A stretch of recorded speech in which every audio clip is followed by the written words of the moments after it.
The Pulley by George Herbert, Standard 10th, English. Let's have a look at a little about the author. George Herbert was a Welsh poet. He was a priest by profession. He wrote religious poems with a lot of imagery and conceits.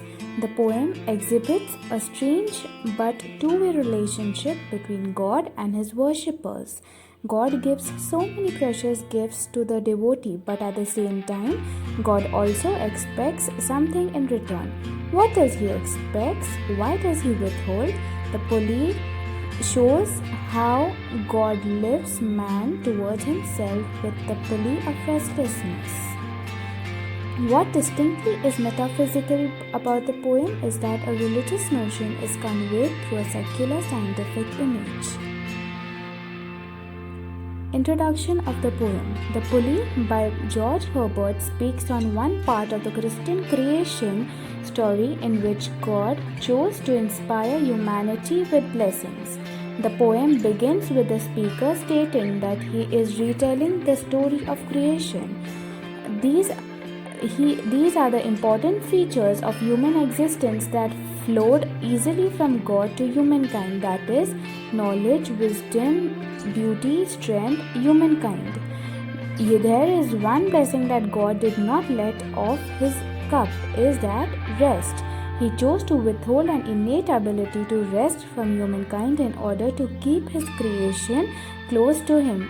When one gets weary, they turn to God, or that is his reasoning. The Pulley by George Herbert. When God at first made man, having a glass of blessings standing by, let us, said he, pour on him all we can.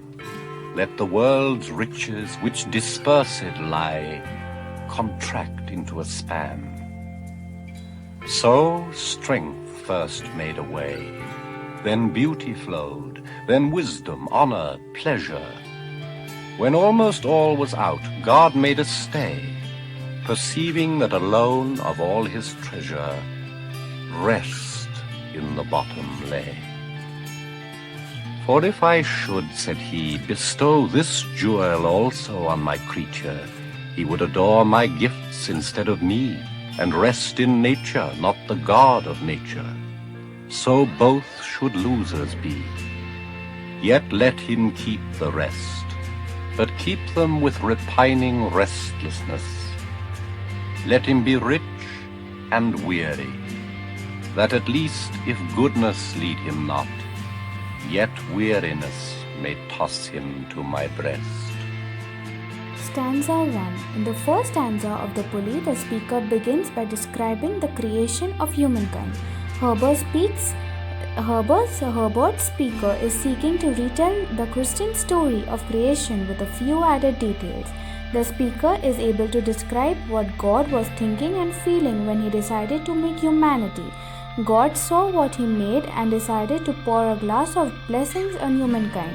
These blessings would just stand by in a cup waiting to be used.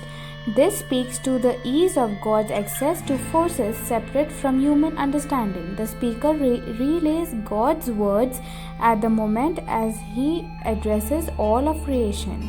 He decides to pour on humankind all that we can, the world's riches.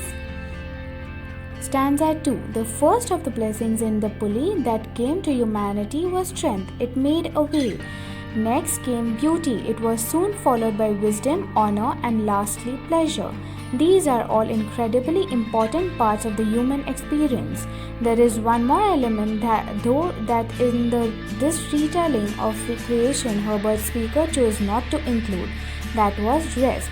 Rest as a blessing equal to beauty and strength is interesting. It is not something that one might immediately think of as a feature of life that can be given or granted. But in this narrative, it is the treasure that remains at the bottom of God's cup. He chooses not to give it to humanity. Stanza 3. In the next 5 lines, the speaker describes how it was God's choice to not bestow rest on humanity. He knew that if he did so, then he would adore my gifts instead of me. Herbert Speaker thinks that God made his choice because he didn't want humankind spending their days worshipping nature. Instead, they should be appreciating the God of nature. Rest is not something that is an integral part of human life, and God made and informed at least to him the choice to withhold it. Stanza 4. In the final lines of the pulley, the speaker finishes up God's reasoning behind his choice not to give humanity a complete life of rest.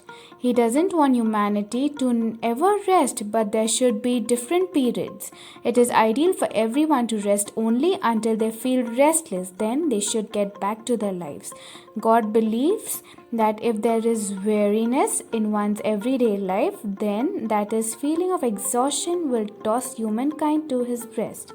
These different periods of activity, exhaustion, rest, and rejuvenation are just an integral of human existence as our strength and freedom.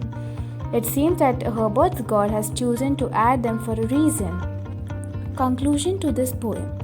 In the concluding part of the poem, Herbert gives two reasons behind human God to worship. First, they will go to God out of the goodness, faith, or divine emotions and inborn loyalty for Him. Secondly, if they do not go to God out of the first cause, they will go to Him when they are tired. Weariness takes human beings to shadow of God. So the God decides to keep the mankind away from the rest so as to make him feel the eternal rest can only be found in God. For the sake of the rest, at least man will remember God and go to Him for his love and rest. This was such a beautiful poem. Hope you all enjoyed. Thank you.